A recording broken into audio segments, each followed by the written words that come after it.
آله وصحبه أجمعين أما بعد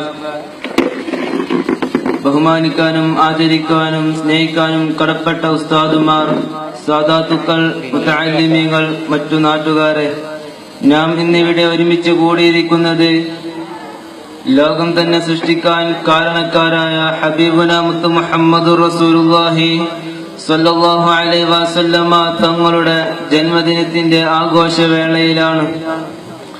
ഇവിടെ ഒരു ഭാഷണത്തിനൊന്നും ഞാൻ ഉദ്ദേശിക്കുന്നില്ല. ഏതാനും ചില വാക്കുകൾ മാത്രം പറഞ്ഞുകൊണ്ട് ഇൻഷാ അല്ലാഹ് ഞാൻ അവസാനിപ്പിക്കാം. أن حرمة النبي صلى الله عليه وسلم بعد موته وتوقيره وتعظيمه لازمنا. റസൂലുള്ളാഹിന്റെ വഫാത്തിന് ശേഷം റസൂലുള്ളാഹിനെ ബഹുമാനിക്കൽ നിർബന്ധമാണ്. റസൂലുള്ളാഹിനെ ആദരിക്കലും ബഹുമാനിക്കലും നിർബന്ധമാണ്. എങ്ങനെയാണ് റസൂലുള്ളാഹിനെ ആദരിക്കേണ്ടത്? കമാ കാന ഹാല ഹയാതിഹി, റസൂലുള്ളാഹിന്റെ ജീവിതകാലത്ത് റസൂലുള്ളാഹിനെ ബഹുമാനിച്ചതുപോലെ റസൂലുള്ളാഹിന്റെ പേര് പറയുമ്പോഴാ, റസൂലുള്ളാഹിന്റെ ഹദീസ് പറയുമ്പോഴാ, വസുന്നതിഹി, അത് റസൂലുള്ളാഹിന്റെ സുന്നത്ത് പറയുമ്പോഴാ, വസമാഇസ്മി, റസൂലുള്ളാഹിന്റെ പേര് കേൾക്കുമ്പോഴാ, വസീറതിഹി വമുആമലതി ആലിഹി വഅഹ്ലി ബൈതി, റസൂലുള്ളാഹിന്റെ തങ്ങന്മാരെ ബഹുമാനിക്കണം, റസൂലുള്ളാഹിന്റെ പേരക്കുട്ടികളെ ബഹുമാനിക്കണം. അവരേത് ഗ്രൂപ്പിലെന്ന് ചർച്ചയില്ല. അവരേത് ഗ്രൂപ്പിലാണെങ്കിലും തങ്ങന്മാരെന്നും ഹബീബ് റസൂലുള്ളാഹി സ്വല്ലല്ലാഹു അലൈഹി വസല്ലമ തങ്ങളുടെ പേരക്കുട്ടികളാണ്. നീ എന്റെ ചെറുപ്പക്കാരാ, നീ ഏത് രാഷ്ട്രീയത്തിലാണെങ്കിലും സയ്യിദുമാരെ മറുഭാഗം വെച്ചുകൊണ്ട് ചീത്ത പറയുന്ന ശൈലിയുണ്ടോ? സയ്യിദുമാരെ മറുഭാഗം വെച്ചുകൊണ്ട് തെറി വിളിക്കുന്ന ശൈലിയുണ്ടോ? അത് വേണ്ട മോനെ, റസൂലുള്ളാഹിക്ക് ഇഷ്ടമല്ല. അതുകൊണ്ട് തന്നെ നിന്റെ ഈമാന് വരെ തെറ്റിപ്പോകാൻ കാരണമാകും. റസൂലുള്ളാഹിന്റെ തങ്ങന്മാരെ ബഹുമാനിക്കലും അവരെ ആദരിക്കലും റസൂലുള്ളാഹിനെ ബഹുമാനിക്കുന്നത് പോലെയാണ് എന്ന്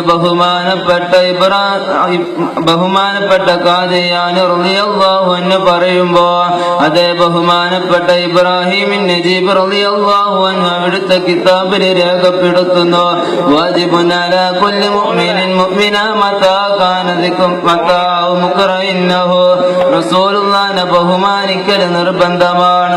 അവിടുത്തെ കുടുംബത്തെയും ബഹുമാനിക്കൽ നിർബന്ധമാണ്.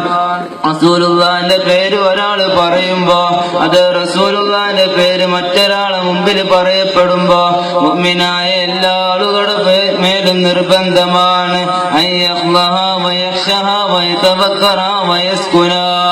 റസൂലുള്ളാഹിനോട് താഴ്മ ചെയ്യണേ, റസൂലുള്ളാഹിനെ ബഹുമാനിക്കണേ.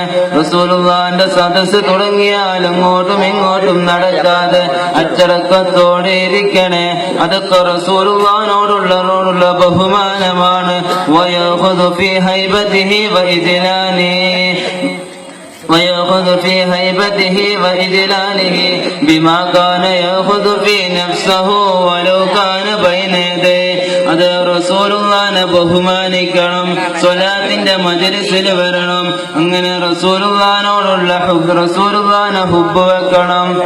എല്ലാ മജ്ലിസുകളിൽ വരുമ്പോഴും ഔറത്ത് മറച്ചുകൊണ്ട്, നിന്റെ തല മറച്ചുകൊണ്ട് എല്ലാ ചെറുപ്പക്കാരായ ആളുകളും യുവാക്കളും സഹോദരന്മാരെല്ലാവരും അവരുടെ ഔറത്ത് മറച്ച് അവരുടെ തല മറച്ചുകൊണ്ട് ഹബീബുനാ മുത്ത് മുഹമ്മദുർ റസൂലുള്ളാഹി സ്വല്ലല്ലാഹു അലൈഹി വസല്ലമ തങ്ങളുടെ മുമ്പിൽ എങ്ങനെയാണോ ഇരിക്കുക, അപ്രകാരമാണ് സ്വലാത്തിന്റെ മജ്ലിസിലിരിക്കേണ്ടത്. അപ്രകാരമാണ് ബുർദയുടെ മജ്ലിസിലിരിക്കേണ്ടത്. അപ്രകാരമാണ് എല്ലാ ബുർദയുടെ മജ്ലിസുകളിലും ഇരിക്കേണ്ടത്.